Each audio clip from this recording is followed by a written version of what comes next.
So today, I think I'm going to get the beast rolling again. It's been idle now for, 2 months.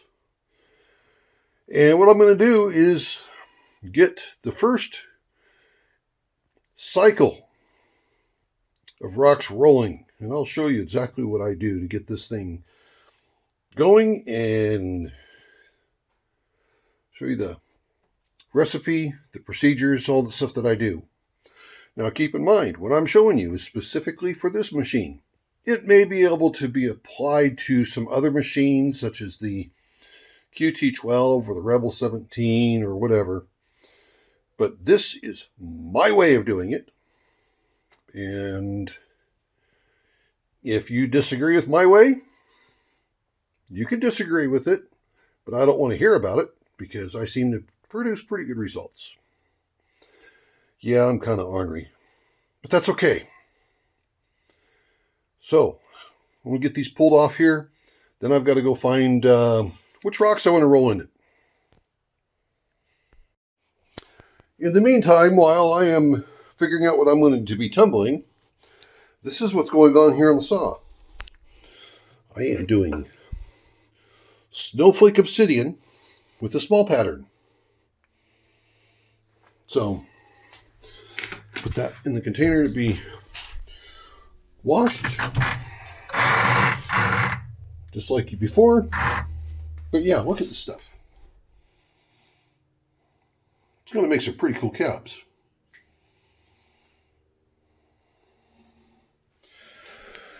So I will get this going and then go find some rocks to tumble.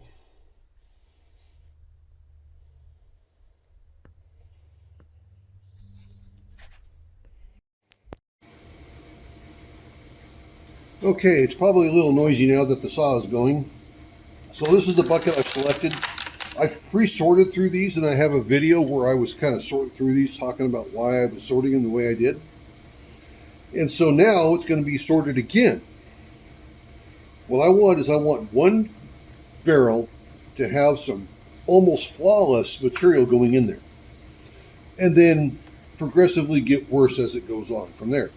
That way, the one barrel will have material in it that will be ready for 120 graded grit. And so what I'm looking for is the fewest number of cracks and blemishes as possible. The dirt, I don't care. See, that's close. So we'll try that one. That's definitely a good one. That's definitely a good one. Not too bad. That there should grind out with no problem. So, and that's basically what I'm doing here.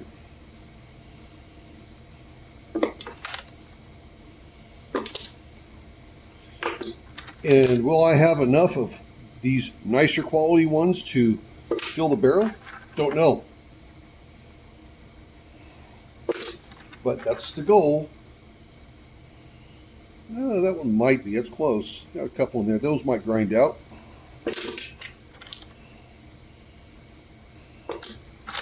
So I could sit here and bore you. There's a crack right there. I don't know how that's going to react.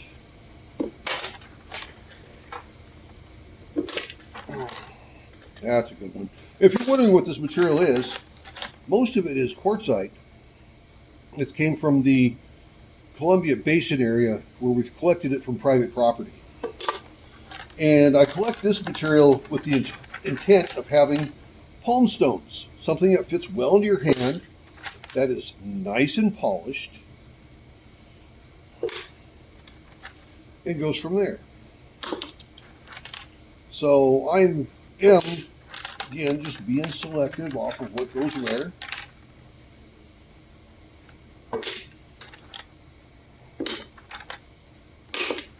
And as you can see, I'm doing all different sizes, which may be a problem for my pre-polish and final polish stage, but we'll find that out when we get to it.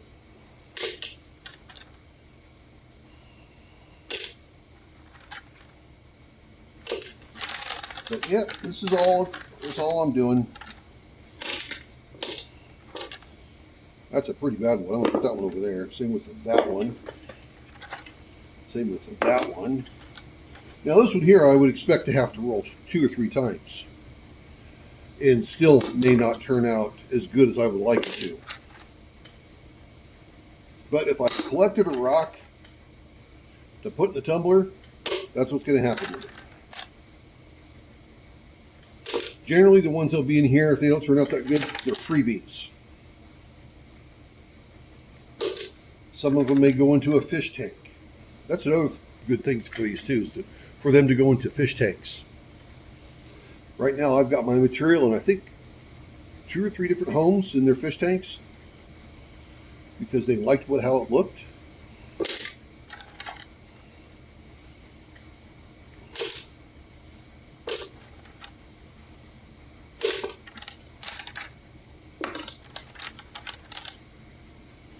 But I could continue to bore you with this and just keep doing this.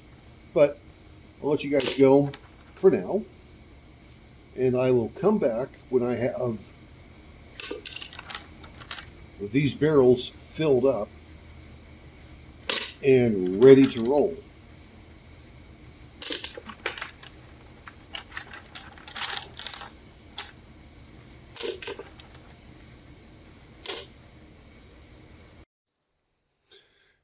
Have the barrels as full as I want. They're probably a little bit more full than they should be, but that's okay. I'm just going to roll with what I got. I also filled them up to the level of the rocks with some water. Now it's time to add the grit. 6090 grit from Highland Park. Now I've talked about the Highland Park grit before and compared it to the grit from the Rock Shed. The particle size, or grain size of the Highland Park tends to be more towards the 90 grit size, smaller, while the particle size from the Rock Shed tends to be larger, more towards the 60 grit size on average. And this is based off of just an observation, no scientific methodology behind it, just from my eyes looking at the material. This is the first time I'll be rolling something like this using the Highland Park stuff. How much am I using? Between 3/4 and 1 cup. This one here is about 7/8. I've been reducing the amount of grit I use just to see what happens. Normally this would be 1/3 of a cup per 3-pound capacity. Well, I'm reducing that because that's 1 1/3 cups. So I'm basically almost reducing it down by just a little less than, no, I'd say a 40 to 45% reduction in grit to see what happens.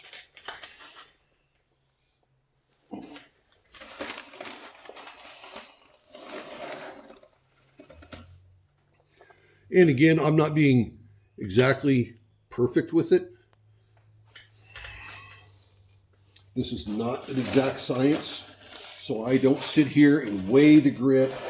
I don't sit and weigh everything. It's close. That's a little bit closer to 1, which is fine for that one because it needs more grinding action. And then this one here is going on the QT12.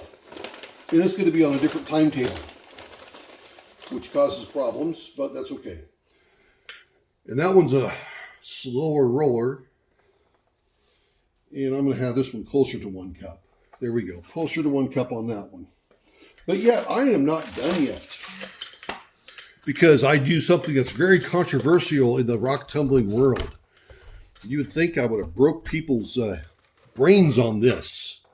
They just don't understand the concept of what I'm doing. Sorry for shaking things around. I'm trying to center you a little bit better. What I do is I add borax, the white stuff. I said the word one time, not going to say it again. Into each barrel, and that is 5 or 6 tablespoons. Again, it's not an exact science.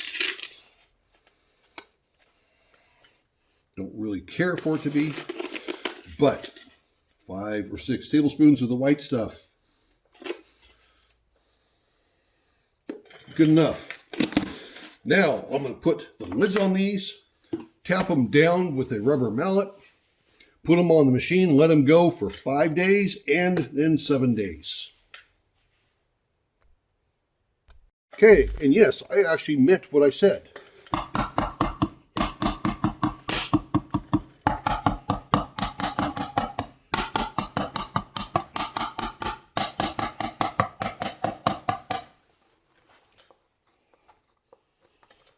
That's to make sure that they're properly seated down.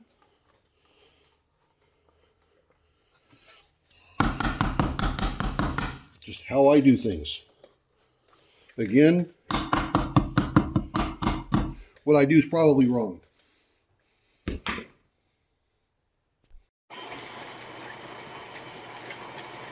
It is doing what it's designed to do. Roll rocks. And I got the QT12 rolling as well. So, 5 days for these, 7 days for the QT12. I'll bring you back and I'll show you what I'm going to do next.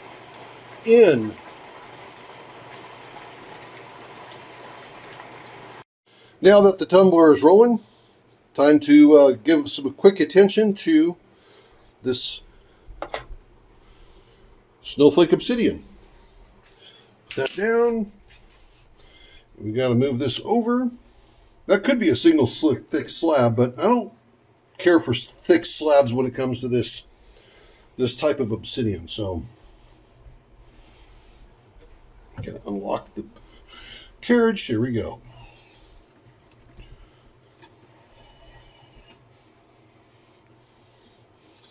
And that is going to cut it fairly thin. I'm going to do this here. I'm going to back it off just a little bit. There we go.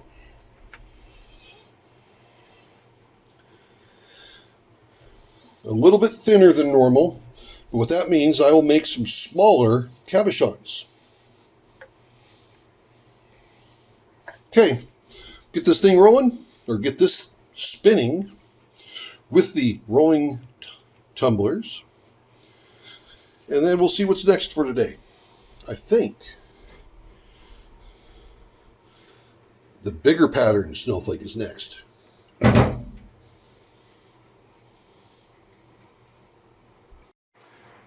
We have moved on to the other snowflake obsidian. Stuff looks pretty cool. So we got to get this one moved over and start it up again.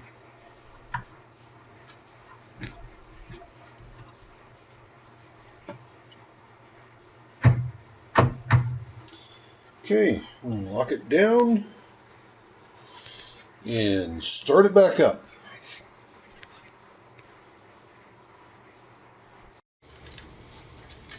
Well, it is time to do some gluing of obsidian onto some blocks of wood so I can finish cutting them.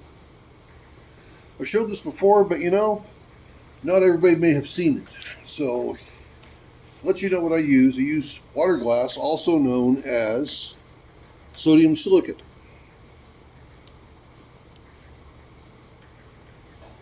This is where I got it from. And sorry for the noise back in the background. It's just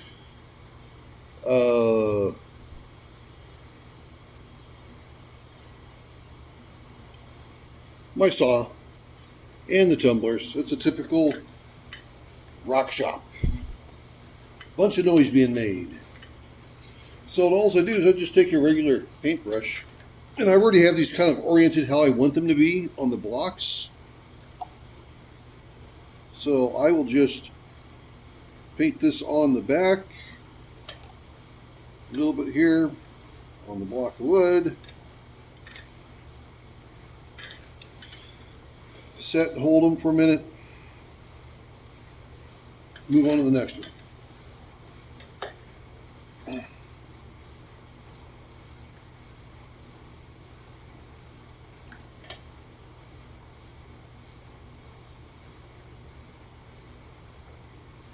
Really no magic about this.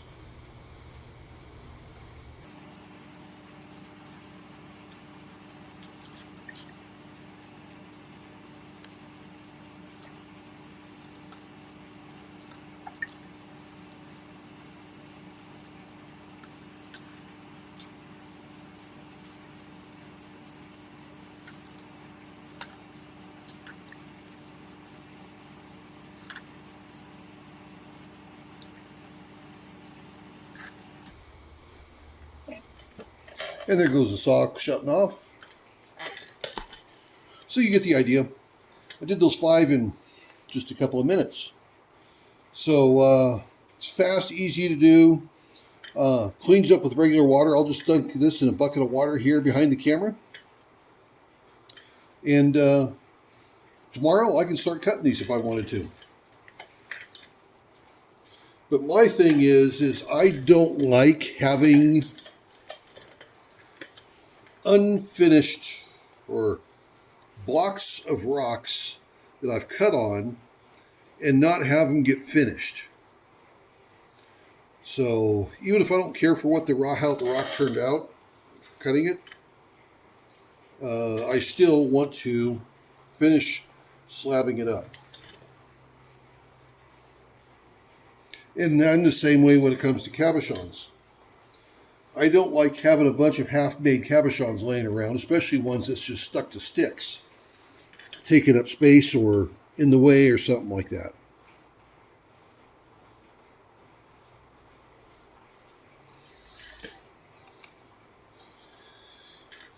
My thing is I'm trying to have things be completed.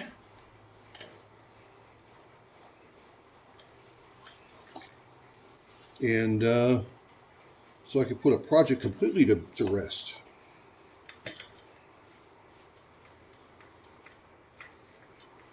So what do you use to glue your stones to wood?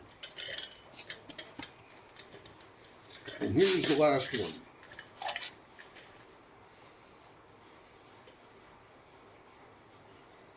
Yeah, just comment below. I've heard all kinds of things. And I use this because it is simple and it's easy to clean up and fast and easy to release the stones from the block once they're done. Okay.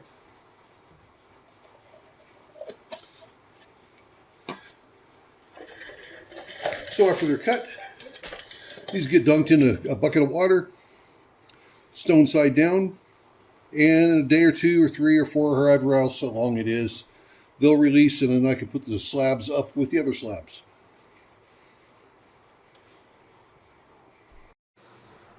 Another slab is done. This stuff is so fun to cut.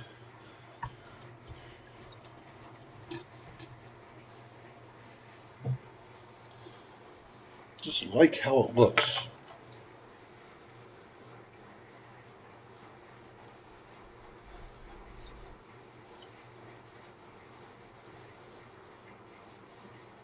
Very cool.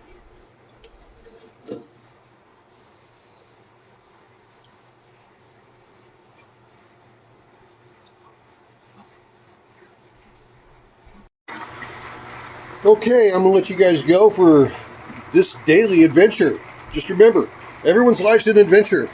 Then there's mine. Polishing rocks in the tumbler, cutting slabs of obsidian, getting more obsidian glued on to be slabbed. Just a day here at JawsJr Entertainment. Have a good one, everybody. See ya!